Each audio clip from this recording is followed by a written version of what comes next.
বাধ্য করছেন। আপনারা ভুল করছেন, আগুন নিয়ে খেলছেন। আগুন নিয়ে খেলবেন না। জানেন দাসপুরের মাটি বিপ্লবের মাটি, এখানে শত শত শহীদ, শত শত শহীদ আন্দোলন, আমাদের যে বিপ্লবী আন্দোলন এই দাসপুর থেকে কেন্দ্রীভূত হয়েছে। আমাদের পদ্মুৎ ভট্টাচার্য, মৃগেন্দ্রনাথ ভট্টাচার্য আমাদের উত্তরাধিকার সূত্রে, তাদের রক্ত আমাদের শরীরে আছে। আমাদের বামপন্থীদের লড়াই সেখানে।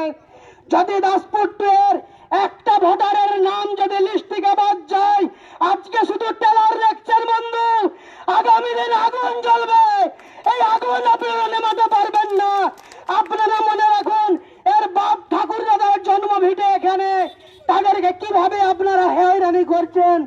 আপনারা বলছেন 1987 সালের আগের ডকুমেন্ট সাবমিট করতে হবে। আপনারা জানেন যদি 1987 সালের আগের ডকুমেন্টস দিতে হয়, যাদের বলছেন আপনারা এলআইসির কাগজ হলেও হবে, 1987 সালের আগের যে কাগজ তার ম্যাচুরিটি হয়ে গেছে, তার দলিলটা কিভাবে দেখাতে হবে। আমাদেরকে বোকা ভেবেছেন, মানুষকে বোকা ভেবেছেন। আপনারা ঠকিয়ে যাচ্ছেন। আপনারা ঠকাতে পারবেন না।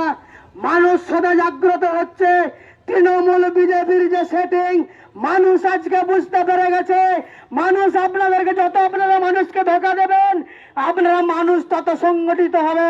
বামপন্থীর রক্ত বীজের ঝাড়, আপনারা জেনে রাখবেন, এক ফোঁটা রক্ত যদি এখানে পড়ে, আগামী দিনে এখান থেকে হাজার হাজার অসংখ্য বামপন্থী কর্মীরা জন্মগ্রহণ করবে।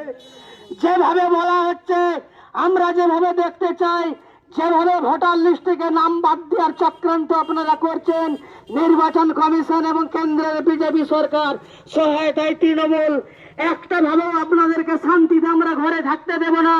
আমরা বামপন্থীরা আজকে পথে অবস্থান বিক্ষোভ করছি, আজকে রাজপথে দাঁড়িয়ে অবস্থান বিক্ষোভ করছি। আগামী দিন এই লড়াই দীর্ঘ থেকে দীর্ঘতর হবে।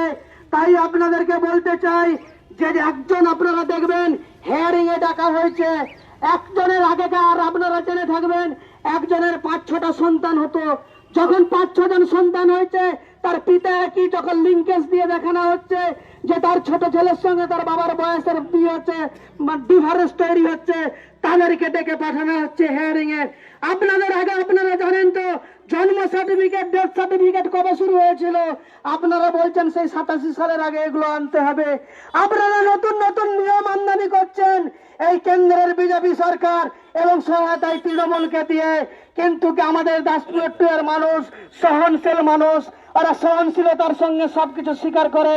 কিন্তু যেদিন আপনারা যেভাবে আপনারা করছেন, আমাদের যে দেয়ালে পিঠ ঠেকতে বাকি আছে, যেদিন দেয়ালে পিঠ থেকে যাবে, আপনাদেরকে হিড় করে রাস্তায় নামে নিয়ে আসবে, এসে তারা বাধ্য জবাব চাইবে আপনারা কেন আপনাদের নাম কাটলেন। তাই আপনাদেরকে বলছি, আপনারা সচেতন হয়ে যান। সরলীকরণ পদ্ধতিতে আপনারা এসআইআর করুন, যারা প্রত্যেকটা ভোটার লিস্টে প্রত্যেক যারা ভোটার আছেন প্রত্যেকের যাতে আমাদের নাম থাকে। যার বাপ ঠাকুর দাদা এখানে জন্মগ্রহণ করেছে তারা যখন নিশ্চিতভাবে থাকে। আপনারা হঠাৎ বলে দিলেন যে আমাদের অ্যাডমিট কার্ড চলবে না। আরে অ্যাডমিট কার্ড পরীক্ষাটা অমনি বাজার থেকে কেনা নিয়ে নয়। অ্যাডমিট কার্ডটা নেওয়ার জন্য আমাদেরকে পরীক্ষায় বসতে হয়েছে। যথারীতি পরিশ্রম করার পর আমরা অ্যাডমিট কার্ডটা সংগ্রহ করতে পেরেছি। আপনারা বলছেন আপনাদের মতো করে আপনারা করে দেবেন। যে নিয়োগ করা হয়েছে আমাদের পার্টির পক্ষ থেকে, তাদেরকে আপনারা টেবিলের সামনে ঘেঁষতে দিচ্ছেন না। আপনারা তৈরি থাকবেন।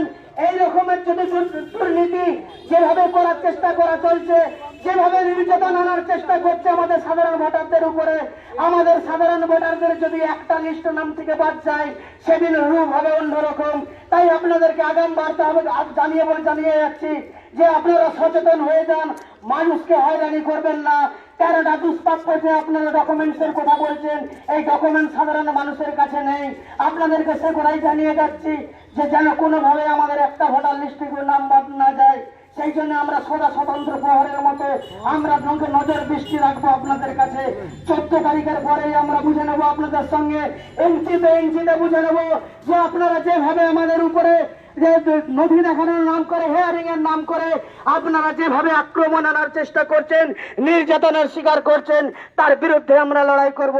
প্রত্যেকে যারা উপস্থিত আছেন এই পথসভায় প্রত্যেকে সংগ্রামী অভিনন্দন জানিয়ে আমার বক্তৃতা শেষ করছি। ইনকিলাব জিন্দাবাদ, সিপিআইএম জিন্দাবাদ।